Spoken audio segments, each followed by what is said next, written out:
Good day, everyone. I hope you're doing well. Today, we will be focusing on structuring your speech, which is chapter 9 in your book. If you want to do more reading into this and get an even deeper understanding of how to structure your speech. So, this is the workflow um, of how you want to be prepared for your speech.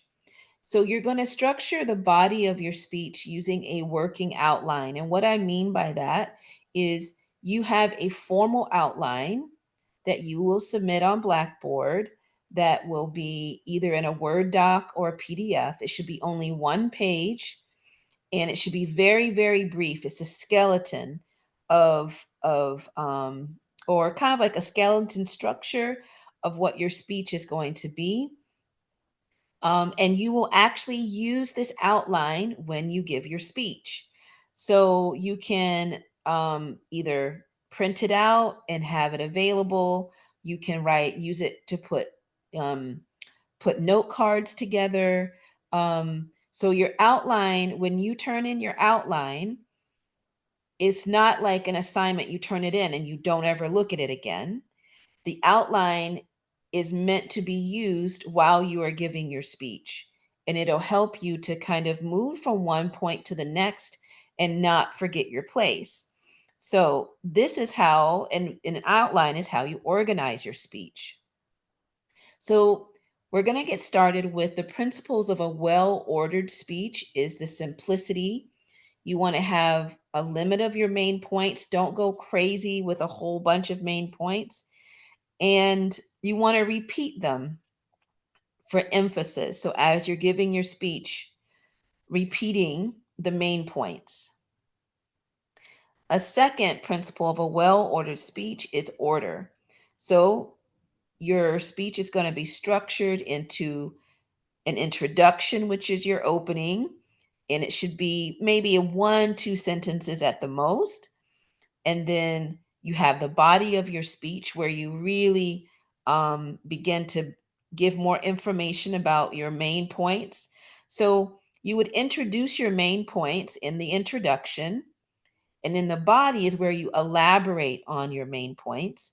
And then the third part of the order is your conclusion, which is basically a summary or a reflection of what you just talked about. What's the meaning of what you just talked about? Okay. The next thing is balance. So this is where you want to have balance in your speeches. So there's those three major parts, your introduction, body, and conclusion. You don't want to give the same amount of time to each thing because each thing doesn't need the same amount of time. So, for example, in your introduction may take anywhere from, I say 30 seconds here, but it may be more like 10 to 15 seconds. Because literally in your introduction, you're just saying, you're welcoming people potentially, or you're saying, giving an opening kind of attention getter quote or question.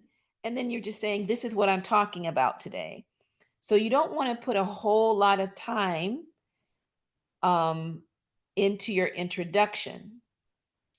But the longest part of your speech is going to be the body of your speech because this is where you elaborate on the main points that you introduce in your introduction.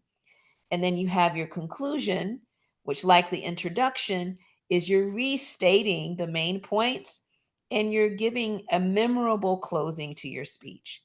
So, all of your speeches have time limits.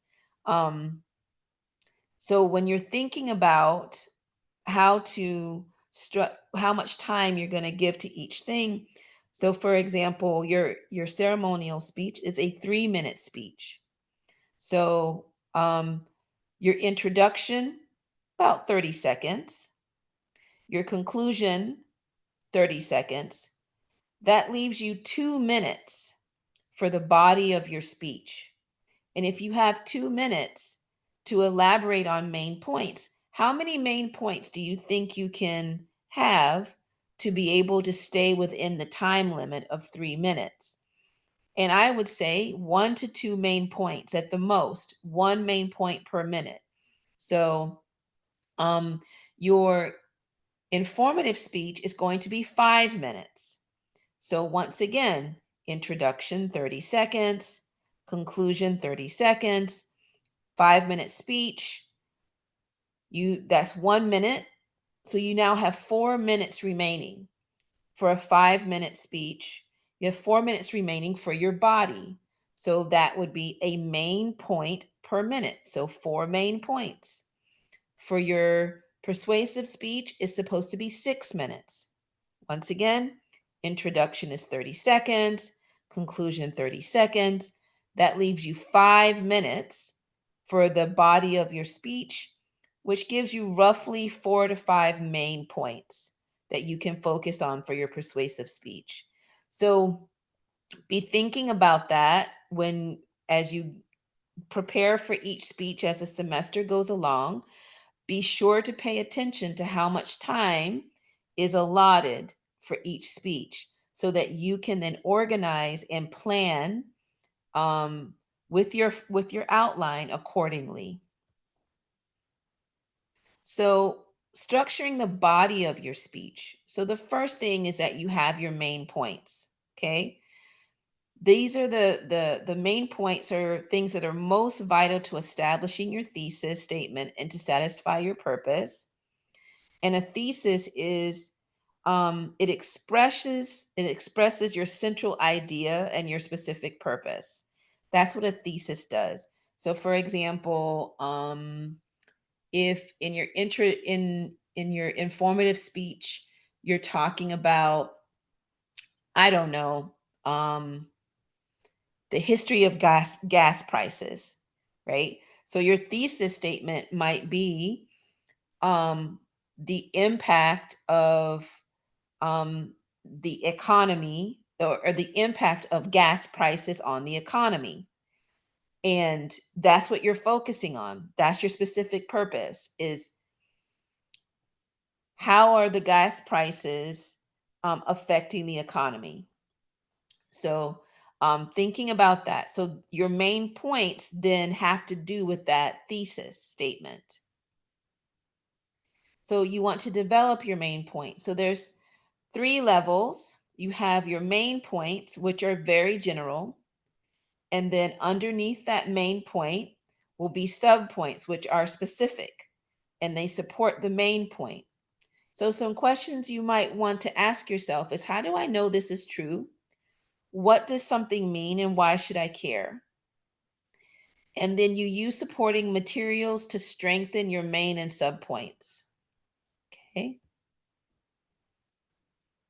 So, now we're going into the 3 main functions of the 3 main orders, um, 3 main ways you order your speech. So the first is in your introduction. So, what is the purpose of it? Okay. You acknowledge your audience, you call to attention, shared interest and values, you urge audience participation, you use appropriate humor, and you can open with a narrative or a quote or something that startles the audience and gets them engaged with you right away. That's your introduction. In your introduction, you also establish your ethos as a credible speaker. So here you are setting up yourself to be someone who has a set of moral beliefs, attitudes, and habits that are characteristics of you. Who are you?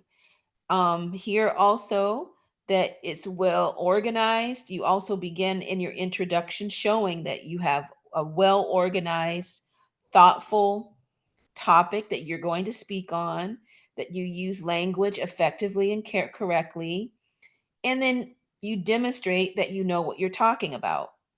You are straightforward, sincere, and have genuine concern for the power of your words. So, understanding that in the introduction and conclusion of your speech, these are the things. So, your introduction, you're going to capture their attention.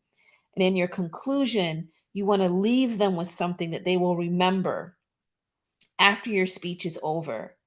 Okay. So these two bookends are very important. They're not throwaway parts of your speech. They're very important to your speech. So make sure that um, you're thoughtful about how your introduction is going to go and how your conclusion is going to go. All right. So in the introduction, you preview your message, you share the main points you're going to talk about, and you give the audience an overview of what you're going to talk about. That's in your introduction. In your conclusion of your speech, you're reinforcing the central message, you're making a lasting impression, or you're moving listeners to action. It also summarizes and provides closing remarks. So simply saying that's all, that's not a conclusion. Okay? So your conclusion really needs to be strong. End your speech strong so that people will remember it and it ties everything together. Okay, so that is the lecture on organizing your speech. So remember to have a good, solid introduction and conclusion, even though they're short, they can be short and impactful. Okay, um, and I'm just going back. So the main points, this is the body of your speech. This is where you will elaborate on the main points that you first introduce in your introduction. Okay. Remember to select your main points and that they establish your thesis, they support your overall topic of your speech. Remember, your speech needs to be balanced in how much time. The introduction and conclusion are going to be shorter than the body. Remember to order your speech into an introduction, body, and conclusion. And remember to keep it simple. So limit your main points to just how much time you have. So remember,